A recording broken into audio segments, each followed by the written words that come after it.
Hey everyone, the name is Kris Barocsi. Welcome to Gear Corner. This is a special edition, a special video because I get to test the MXR Duke of Tone, which is pretty new, just a couple of weeks old.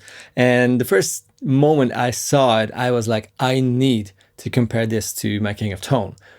And that's exactly what's happening today.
In case you enjoy videos like this, make sure to subscribe to the channel and ring the notification bell, and check out the description box under the video for additional infos, timestamps, gear links, all the rig I'm using, my signal chain, etc.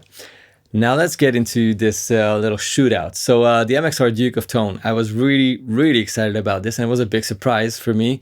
Let me tell you what I will do in this shootout, because these are important pieces of the puzzle.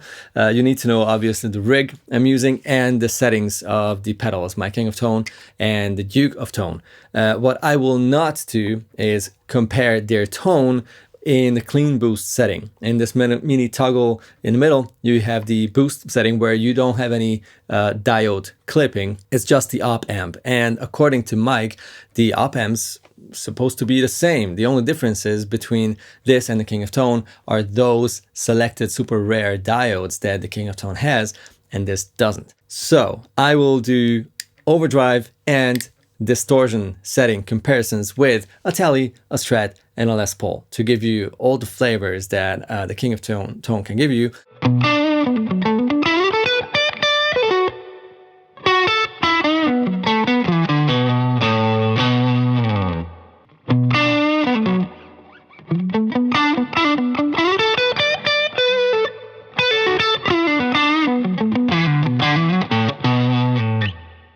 And to show you if the Duke of Tone is as versatile as the King of Tone, because one of the strengths of the King of Tone is that you can play it with whatever guitar and it will just sound like that guitar and will not put its own character too much in the foreground. Like it kind of supports every kind of rig and guitar, blah, blah, blah.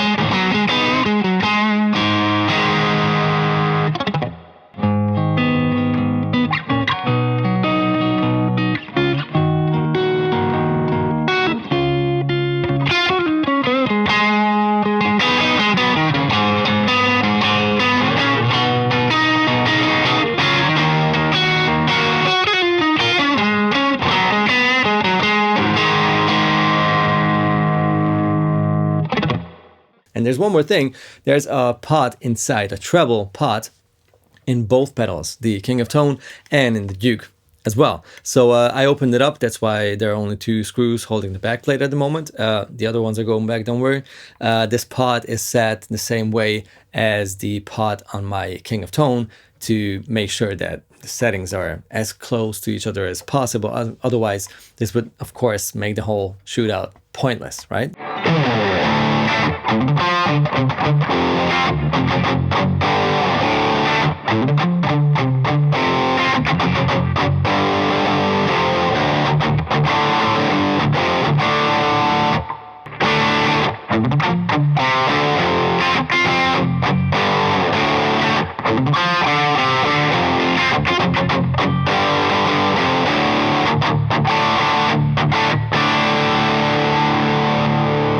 And now the rig. It's pretty simple. It's going to be a Tele, a Strat, or a Les Paul going into one of these pedals. I'm using a switcher, so they're not in chain, right? So they don't influence each other, even though these are a true bypass, but still.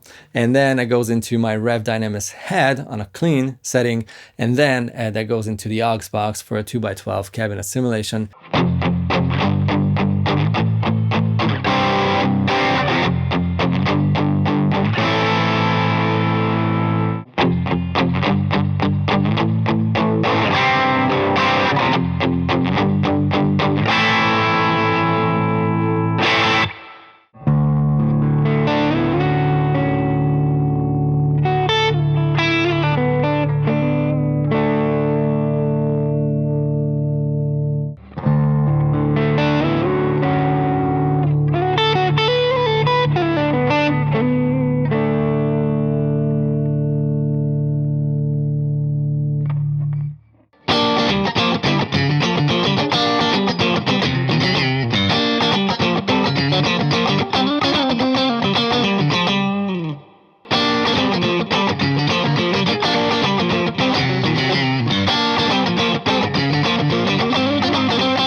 Very interesting.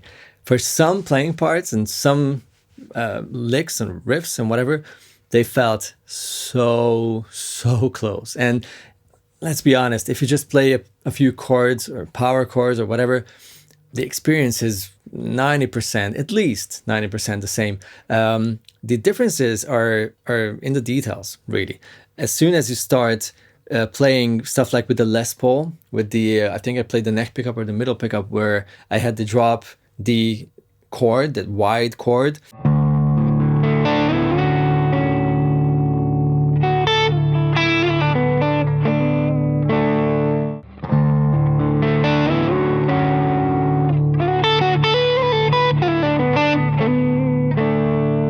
Those are disharmonic chords, and if an overdrive starts to become sort of fizzy and nervous sounding instead of maintaining its clarity, that's where those things happen.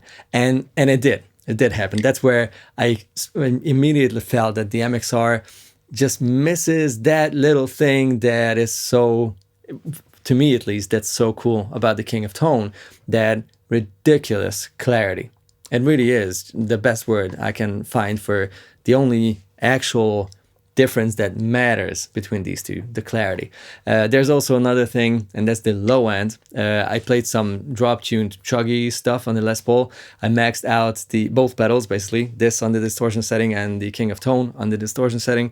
And first of all, the King of Tone has more gain, and also definitely way more low end. Like the King of Tone's tone is just a wider thing.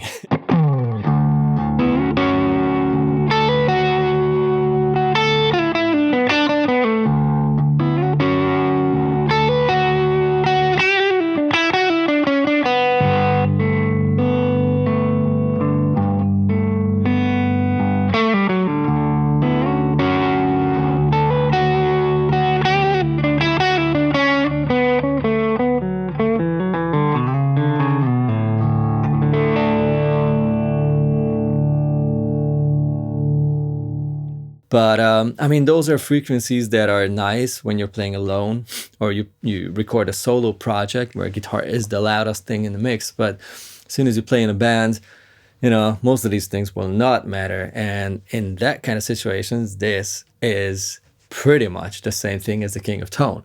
Only if you really care about details and you feel those little things and they bug you, then of course there's still something between them. And there's a good reason for the King of Tone to be that, you know, hyped, and why the list is that long. It's about 5 years now, which is insane.